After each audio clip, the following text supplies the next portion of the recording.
श्री प्रकाश जी धारीवाल जी की धर्मपत्नी श्रीमती दीना जी प्रकाश जी धारीवाल जी ने प्रश्न किया था प्रदोष के लिए।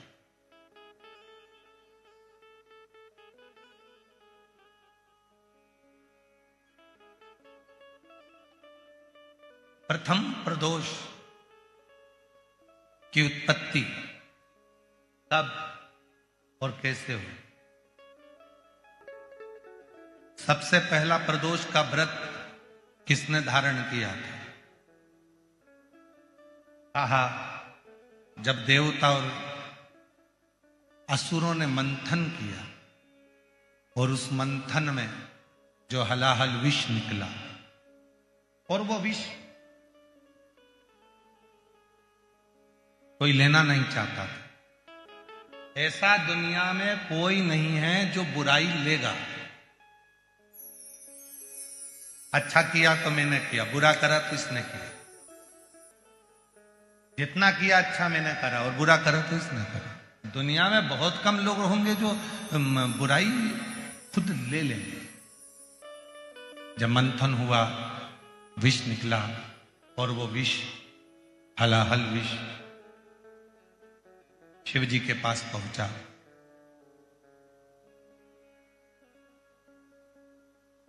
त्रयोदशी का दिन था। बाबा भोलेनाथ जी से देवताओं ने प्रार्थना करी कि यह विष कोई पीने को तैयार नहीं है। तब भगवान देवाधिदेव महादेव ने उस विष को हाथ में लिया और मुख से लगाना प्रारंभ ही करा कि मां जगतजननी उस कंठ में जाकर बैठ गई। मां जगतजननी जगदम्बा अम्बा उस कंठ में जाकर बैठी और उस विष के बैलेंस को, उस विष को नीचे नहीं उतरने दी। इतना हलाहल विष था कि देवाधिदेव महादेव भी अगर उस विष को पीते तो उनके भी प्राण जा सकते, पर उतरने ही नहीं दी।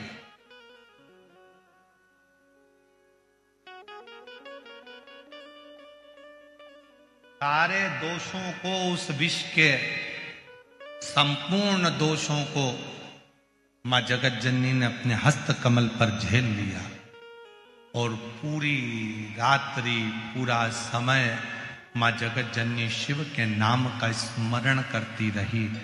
शिव जी प्रसन्न हो गए और संपूर्ण सुख देने वाले उस प्रदोष का महत्व स्वयं शंकर जी ने पार्वती से कह दिया। पार्वती, आज त्रयोदशी है।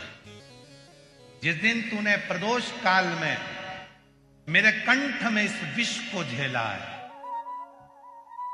संपूर्ण जगत में कोई भी जो इस त्रयोदशी के दिन प्रदोष का व्रत करेगा और प्रदोष काल में मेरी साधना करेगा, उसकी जिंदगी के सारे विषों को मैं अपनी ओर खींच लूंगा और उसको सुख प्रदान।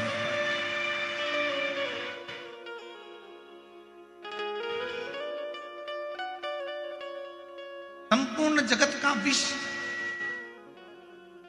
कितना सुंदर कहा है। ये जो प्रसंग आप लोगों को मिल रहा है, ये प्रसंग हम इस कथा में लेने वाले नहीं थे, पर उन्होंने माता जी ने पहले दिन ही ऐसा प्रश्न खड़ा कर दिया, इसलिए इसको थोड़ा थोड़ा थोड़ा थोड़ा लिया जा रहा है। इसलिए इसको थोड़ा थोड़ा थोड़ा थोड़ा ले।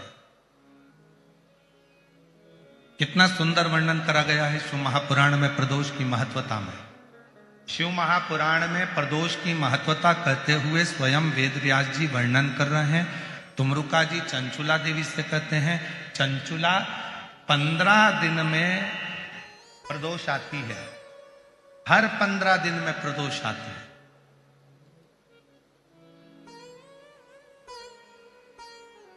संसार का व्यक्ति यदि किसी तीर्थ में नहीं जा सकता, संसार का व्यक्ति कोई तीर्थ नहीं जा सकता, संसार का व्यक्ति कोई तीर्थ में जाकर स्नान नहीं कर सकता, संसार का व्यक्ति किसी तीर्थ में जाकर किसी पवित्र नदी का यदि स्नान नहीं कर पाता, तीर्थ नहीं जा पाता या भगवान शंकर का भजन नहीं कर पाता, हर 15 दिन में प्रदोष आती है। यदि एक प्रदोष को भी वो भूल से भी एक बेलपत्र या जल या चावल का दाना अगर शंकर को प्रदोष काल में समर्पित कर देता है या प्रदोष का व्रत कर लेता है तो उसके 15 दिन तक लगातार उसे तीर्थ का फल प्राप्त होता रहता है, चाहे फिर वो मंदिर जाए ना जाए, देवालय जाए ना जाए, शिवालय जाए ना जाए, तीर्थ जाए ना जाए, ये उसके ऊपर निर्भर करता है। पर एक चावल का दाना भी, एक बेलपत्र भी, एक लोटा जल भी यदि प्रदोष काल में प्रदोष के दिन शिव को समर्पित हो जाता है तो उसका फल जरूर, और एक दिन तक नहीं मिलता, 15 दिन तक लगातार उस फल को प्राप्त